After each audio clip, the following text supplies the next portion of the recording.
기존의 다이어트의 정보들을 보면 너무나 맛없는 것들만 권하고 나는 닭가슴살 싫어하는데 이런 것만 권하고 이런 분들이 계시죠. 그래서 저는 주로 권하는 음식들이요, 우리 현대인들이 간편하게 준비를 하고 그리고 맛있게 먹을 수 있는 다이어트 식품이 없을까라는 고민을 항상 하고 그런 것들을 권해드리거든요. 저도 예전에는 많이 먹었던 음식인데 다이어트와 건강을 공부를 하면서 절대 안 먹는 음식 3가지가 있어요.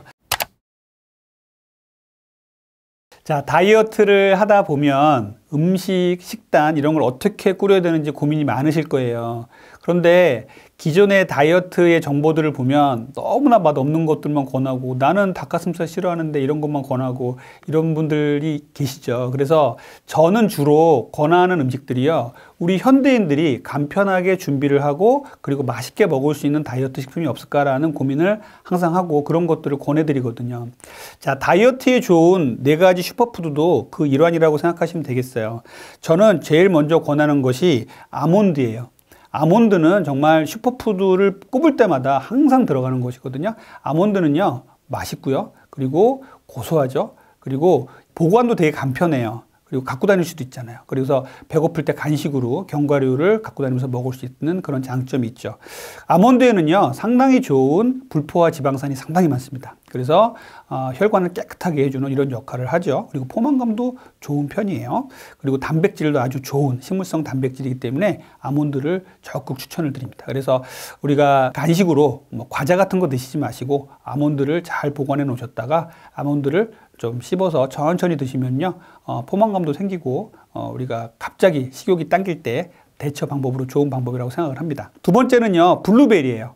자, 블루베리는요, 요즘에 뭐 새벽 배송도 그렇고 많은 마트에서 금방 살 수 있잖아요. 그리고 얼려놨다 먹을 수가 있어요. 그래서 우리가 아주 간편하게 준비했다가 아침에 먹을 수 있는 제품이고요. 이 블루베리는요, 참 달고 맛있는데 혈당 수준이 그렇게 높지 않아요. 혈당을 많이 올리지 않습니다. 그래서 슈퍼푸드예요. 그리고 여기에 들어있는 성분 중에 가장 좋은 성분이 안토시아닌이라는 성분인데, 이 안토시아닌은요, 항노화, 우리를 젊게 만들어주고요, 다이어트에 있어서 체지방을 빼주는 역할을 해요. 그래서 블루베리 상당히 좋은 제품이거든요. 이 블루베리는 조금 사놓으셨다가 한꺼번에 많이 사놓으시면 부담되신다 그러면 냉동 블루베리를 사서 조금씩 덜어서 이제 아침마다 먹고 나간다, 이렇게 식단을 짜주시면 아주 좋을 것 같아요.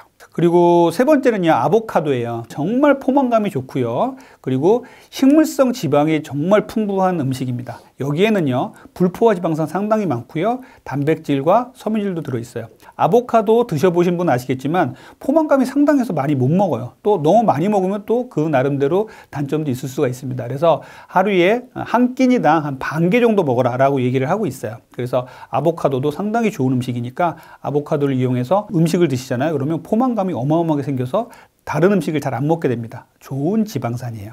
우리 피를 맑게 해주는 불포화 지방산이 많다, 이렇게 생각해 주시면 되겠어요. 자, 4번째 제가 추천드리는 슈퍼푸드는요, 버섯입니다. 버섯은요, 산에서 나는 스테이크다, 이런 얘기를 하죠. 고기처럼 식감도 좋고요, 아주 맛도 좋고 여러 가지 음식에 조화롭게 넣을 수가 있어요. 제가 버섯에서 가장 중요하게 주목하는 성분은요, 단백질입니다. 식물성 단백질의 보고예요. 그래서 산에서 나는 소고기라고 얘기를 하는 겁니다. 버섯에는요, 이런 식물성 단백질이 상당히 많고요. 또 하나 제가 주목하는 성분은요, 비타민 D예요. 우리 현대인들 비타민 D 상당히 부족하거든요. 또 다이어트에 있어서 비타민 D가 상당히 중요한데 버섯에 이렇게 비타민 D가 상당히 많습니다. 그래서 비타민 D가 부족하신 분들은 버섯을 제가 많이 먹으라고 말씀드리거든요. 그래서 비타민 D가 많은 이 버섯을 충분히 잘 드셨으면 좋겠습니다. 저도 예전에는 많이 먹었던 음식인데 다이어트와 건강을 공부를 하면서 절대 안 먹는 음식 3가지가 있어요. 첫 번째는요, 아이스크림이에요. 자, 아이스크림을 여름만 되면 정말 많이 먹는 분 계시고, 아이스크림이 뭐 어때? 뭐 과자나 이런 것도 아닌데라고 생각할 수 있는데, 아이스크림은 그냥 탄수화물 덩어리입니다. 거기다가 인공 감미료, 착색료, 아주 화학약품의 덩어리예요. 그래서 아이스크림은요, 그 외에 영양소가 없어요. 단백질이 없고요. 거기에 무슨 섬유질이 있겠어요?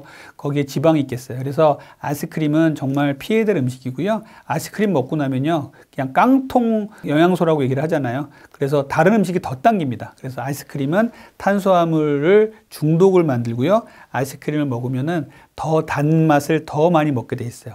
음식을 차게 먹으면요, 단맛을 잘 못 느낀다 그래요.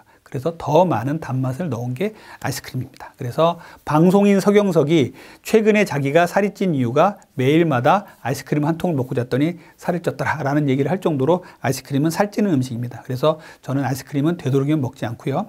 두 번째는요, 시리얼이에요. 자, 시리얼이 뭐 호랑이 기운이 나고 사자 기운이 난다고 선전을 하는 것들이 많이 있습니다. 그런데 과연 시리얼이 다이어트와 건강에 좋을까요? 라고 한번 반문을 해보실 필요가 있어요. 자, 시리얼이요, 처음에 나올 때 어떻게 나왔냐면요, 금욕주의자들이 만들긴 했어요. 그런데 이것들을 잘 활용을 하다 보니까 산업화 시대에 자본주의가 고도로 발달할 적에 이 자본가들이 노동자들을 계속 일을 시켜야 되는데 밥 먹는 시간도 아까운 거예요. 그러다 보니까 빨리 먹고 빨리 일하게 만들려고 이렇게 곡류를 갖다가 갈아서 응축을 시켜가지고 설탕을 넣어가지고 우유에 타서 후루룩 먹게 만들고 다시 일을 하게 만드는 아주 그 노동자를 노예화시킬 때 만드는 음식이었습니다. 여러분들이 노예 아니잖아요. 그러니까 시리얼 안 먹어도 되는 겁니다. 최근에는 잘 만들어진 시리얼들이 나오고 있어요. 그런데 이런 거 말고요. 저는 전통적인 시리얼을 말씀드린 겁니다. 그래서 시리얼은요, 건강에 정말 좋지 않고요. 시리얼을 먹고 혈당을 재보면요, 그냥 200 이상 넘어가는 게 대부분입니다. 그래서 시리얼은 정말 좋은 음식 아니니까 시리얼은 피해 주시면 좋겠습니다. 세 번째는요, 저는 과일 주스 먹지 않습니다. 과일은요, 아주 좋은 항산화제이자 천연 항암제라고까지도 얘기할 정도로 건강에 상당히 좋은 거예요. 미네랄도 많죠, 섬유질도 많죠. 그런데 과일의 장점 중에는요, 섬유질이 있단 말이에요. 그런데 이것을 갈아요. 또 일부에서는 착즙을 내요. 이거를 주스로 먹는 게 과연 건강할까요? 한번 생각을 해봅시다.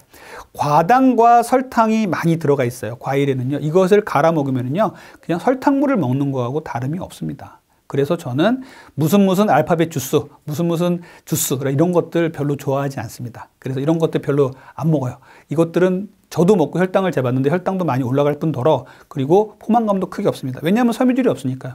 너무 빨리 몸에 흡수가 돼요. 혈당을 아주 빠르게 올릴 수 있는 제품이기 때문에 이렇게 과일로 만든 주스, 과일로 만든 착즙 저는 안 먹고요. 과일을 먹으려면 그냥 씹어서 있는 그대로의 모습으로 잘 닦아서 씹어서 먹는 것을 추천드립니다.